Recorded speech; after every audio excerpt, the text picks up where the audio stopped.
ಬೆಂಗಳೂರಿನಲ್ಲಿ ಭಾರಿ ಮಳೆಗೆ ಸಾಲು ಸಾಲು ಅವಾಂತರಗಳು ಸೃಷ್ಟಿಯಾಗಿದೆ. ರಸ್ತೆ ಮೇಲೆ ಮರ ಬಿದ್ದು ಸಾರ್ವಜನಿಕರು ಪರದಾಟವನ್ನು ನಡೆಸ್ತಾ ಇದ್ದಾರೆ. ಬೆಂಗಳೂರಿನ ಬೇರೆ ಬೇರೆ ಭಾಗದ ಬೇರೆ ಬೇರೆ ಏರಿಯಾಗಳ ಸಂಪೂರ್ಣ ದೃಶ್ಯವನ್ನು ನಾನು ನಿಮಗೆ ತೋರಿಸ್ತಾ ಹೋಗ್ತೀವಿ. ಇದು ಬೆಂಗಳೂರಿನ ಬನಶಂಕರಿಯಿಂದ ಬರ್ತಾ ಇರುವಂಥ ದೃಶ್ಯ. ಬನಶಂಕರಿಯಲ್ಲಿ ಈಗ ಮತ್ತೆ ಮರ ನೆಲಕ್ಕುಳಿದಂಥ ಪರಿಣಾಮ ಈಗ ವಾಹನಗಳು ಜಖಂಗೊಂಡಿದೆ. ಇದು ಬನಶಂಕರಿಯ ಪ್ರಮುಖ ರಸ್ತೆಯೊಂದರಲ್ಲಿ ಕಂಡುಬರ್ತಾ ಇರುವಂಥ ದೃಶ್ಯ. ಇದೇ ರೀತಿಯಂಥ ಸಮಸ್ಯೆಗಳು ಬೇರೆ ಬೇರೆ ಭಾಗದಲ್ಲೂ ಕೂಡ ಇದೆ. ಇನ್ಫ್ಯಾಕ್ಟ್ ಬನಶಂಕರಿಯ 2ನೇ ಹಂತದಲ್ಲಿ ನಡೆದಿರುವಂಥ ಘಟನೆ ಇದು.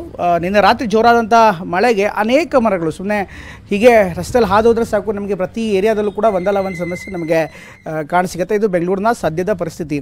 ನಿನ್ನೆ ರಾತ್ರಿ ಹೊತ್ತಿಗೆ ಅಂದರೆ ನಿನ್ನೆ ಒಂದೇ ರಾತ್ರಿಗೆ ಸುಮಾರು 110 ಮಿಲಿಮೀಟರ್ನಷ್ಟು ಮಳೆ ಬಿದ್ದಿದೆ. ಸಹಜವಾಗಿ ಬೆಂಗಳೂರಿನ ಕೆಪಾಸಿಟಿಗಿಂತ ಜಾಸ್ತಿ. ಈಗ ನಮ್ಮ ಪ್ರತಿನಿಧಿ ಹೇಳ್ತಾ ಇದ್ದಾರೆ 1880ರಲ್ಲಿ ಬಿದ್ದಂಥ ಮಳೆ ಈಗ ಮತ್ತೆ ಬೀಳ್ತಾರೆ. ಇದು ಬೆಂಗಳೂರಿನ ಚಾಮರಾಜಪೇಟೆಯ 5ನೇ ಮುಖ್ಯ ರಸ್ತೆ ಬಳಿ ಕಂಡುಬರ್ತಾ ಇರುವಂಥ ದೃಶ್ಯ. ಬೆಂಗಳೂರಿನ 5ನೇ ಮುಖ್ಯ ರಸ್ತೆಯ ವೆನ್ಲಾಕ್ ಆಸ್ಪತ್ರೆ ಬಳಿ ಈ ರೀತಿಯಂಥ ಒಂದು ಡೆವಲಪ್ಮೆಂಟ್ ಆಗಿದೆ. ಅಂದರೆ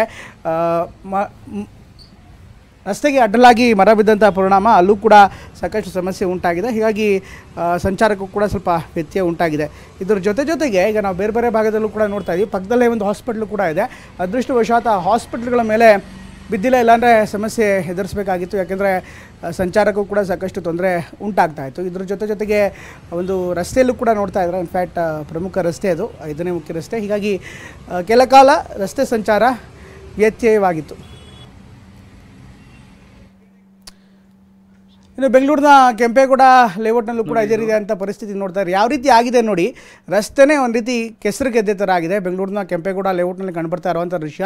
ಕೆಂಪೇಗೌಡ ಲೇಔಟ್ ಇನ್ನೂ ರೆಡಿ ಆಗ್ತಾ ಇದೆ. ಅನೇಕ ಕಡೆ ರಸ್ತೆನೇ ಮಾಡಿಲ್ಲ, ಹೊಸ ಲೇಔಟ್ ಕೂಡ ಹೌದು. ಹೀಗಾಗಿ ರಸ್ತೆನೇ ರೆಡಿ ಆಗದೇ ಇರುವಂಥ ಹಿನ್ನೆಲೆಯಲ್ಲಿ ಈ ರೀತಿಯಂಥ ಸಮಸ್ಯೆ ಆಗಿರುವಂಥ ಸಾಧ್ಯತೆ ಇರುತ್ತೆ. ಸಂಪೂರ್ಣವಾದಂಥ ಮಳೆಗೆ ಅಥವಾ ಜೋರಾದಂಥ ಮಳೆಗೆ ಈ ರೀತಿಯಂಥ ರಸ್ತೆಗಳೇನಿದೆ ಈಗಾಗಲೇ ಮಡ್ ರೋಡ್ ಅವೆಲ್ಲವೂ ಕೂಡ ಮಡ್ ರೋಡ್ ಇರುವಂಥ ಪರಿಣಾಮ ಸಂಪೂರ್ಣವಾಗಿ ರಸ್ತೆಗಳೀಗ ಕೆಸರಿನ ಗದ್ದೆ ರೀತಿ ಆಗಿದೆ. ಹೊಸ ಲೇಔಟ್ ಇನ್ನೂ ರಸ್ತೆ ಆಗಿಲ್ಲ.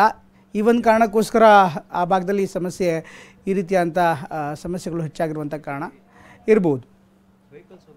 ಇನ್ನು ಬೇರೆ ಬೇರೆ ಭಾಗದಲ್ಲಿ ನೋಡೋದಾದರೆ ಇದೇ ರೀತಿಯಂಥ ಸಮಸ್ಯೆಗಳು ನಿರಂತರವಾಗಿ ನಮ್ಗೆ ಕಂಡು ಬರ್ತಾನೆ ಇದೆ. ದಾಖಲೆಯ ವರ್ಷದಾರಿಗೆ ಕೆಸರುಗದ್ದೆ ಅಂತ BDA ರಸ್ತೆಗಳು ಕೆಂಪೇಗೌಡ ಲೇಔಟ್ನಲ್ಲಿ ನಿರ್ಮಾಣ ಮಾಡುವಂಥ ರಸ್ತೆಗಳು ಇನ್ನೂ ಸಂಪೂರ್ಣವಾಗಿ ಅನೇಕ ಕಡೆ ರಸ್ತೆ ಆಗಿಲ್ಲ ಕೆಂಪೇಗೌಡ ಲೇಔಟ್ನಲ್ಲಿ. ಇನ್ನು BDA ಇಂಜಿನಿಯರ್ ಮಾಡಿರುವಂಥ ಎಡವಟ್ಟಿಗೆ ಈಗ ಸ್ಥಳೀಯರು ಆಕ್ರೋಶವನ್ನು ವ್ಯಕ್ತಪಡಿಸ್ತಾ ಇದ್ದಾರೆ.